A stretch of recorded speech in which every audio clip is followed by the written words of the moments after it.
nukes are, the way I put it, they are good for two things. They are good for preventing one country from nuking you or punishing the other country if they nuke you. They do not make good military weapons at a tactical and strategic level. Um, uh, they're not good for going on the offense, right? And they don't solve any of our problems, and they just make a lot of problems worse. And I made that video and I made that discussion just to kind of counteract the kind of some of the response that I've seen of, why are we even bothering doing this? Why don't we just blow everything up? Why don't we just, create a nuclear parking lot and over there and just be done with the whole thing? And my argument is that that's reckless and it doesn't. And again, like my point with that was we won't even try to look at it from the ethical standpoint because I feel like I won't reach anyone on that. But from a military strategic standpoint, it doesn't make any sense.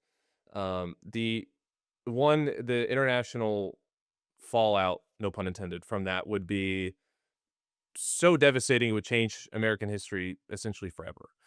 No amount of military success after we drop a nuke would change the overwhelming net loss that we would have in that scenario. Iran's equipment and their chain of command and basically everything is very dispersed.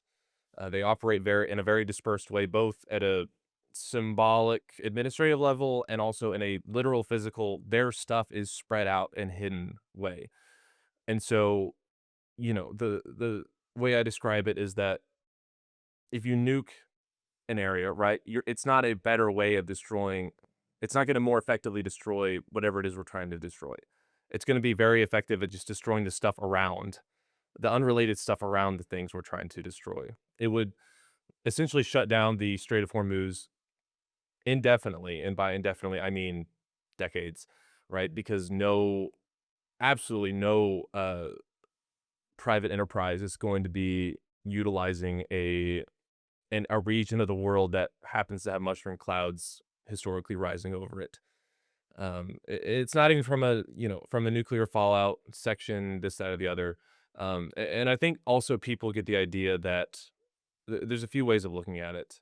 Um, some people are saying just, crater the whole coastline on the strait, and then we don't have to worry about them bringing anything in. That doesn't really solve our problems. Most of the stuff is being brought in from other areas, right? So you would just wipe out maybe a small fraction of the things we're worried about, and everything else that's sitting somewhere else can just be brought in, right? Problem still remains. Longer range munitions that don't have to be close to where the strait is still an issue. Nukes are powerful, but they're not, they're not going to very evenly just cut in, right? Regardless, we would still have to defend hundreds of miles of airspace, both around and deep. Something very not hard to do if we want air superiority or air supremacy. Hard to do again if we were defending the strait. It's a different kind of mission. And another thing that people say is, all the underground. We keep hearing about the underground bunkers, the underground commandos, the underground storage facilities where they're keeping all of these weapons.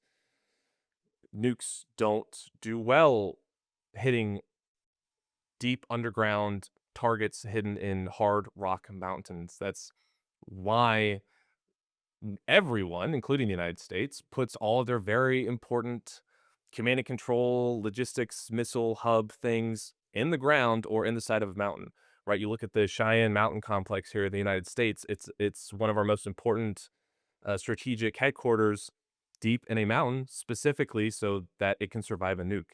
And Iran, it's always very unwise to just satirize the people you're fighting and just assume that they don't know anything and they're just a bunch of dumb whatever.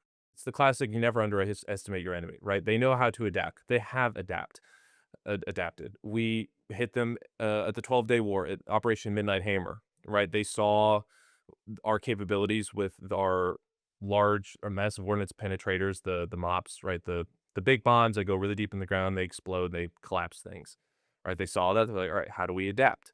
They don't even need to change anything major, right, to adapt to that kind of thing. All they had to do is build a few more entrances and exits, and suddenly that wildly complicates the entire thing. Trying to just drop a nuke on an underground bunker in a mountain, it's not feasible. It's not going to fix anything. The U.S. has tried it. We even had a dedicated bunker busting nuke program back in the early 2000s when we were, as you know, still involved more in Iraq and Afghanistan to a higher degree because we saw Iran as a threat, still them, and everyone came to the conclusion, the military and federal government included, that this does not work. Nukes are very fragile weapon systems by nature, so and obviously if you impact the ground really hard and really fast and try to dig deep into it, creates a lot of force inside the munition itself. And I want to say the deepest that you could get a nuke is 6 feet before it just breaks and it can't go off anymore because it's a very sensitive, very controlled science experiment basically inside each one of those things. And they still don't work. And they just kick up a lot of fallout. And now, yes, you have a big hole in the side of the mountain. The bunker's still there. Maybe it collapsed a few entrances and airways, not all of them. All the munitions are fine. And now you have this massive wave of, radioactive fallout because you kicked up a bunch of radioactive dirt everywhere. And so you're solving no issues.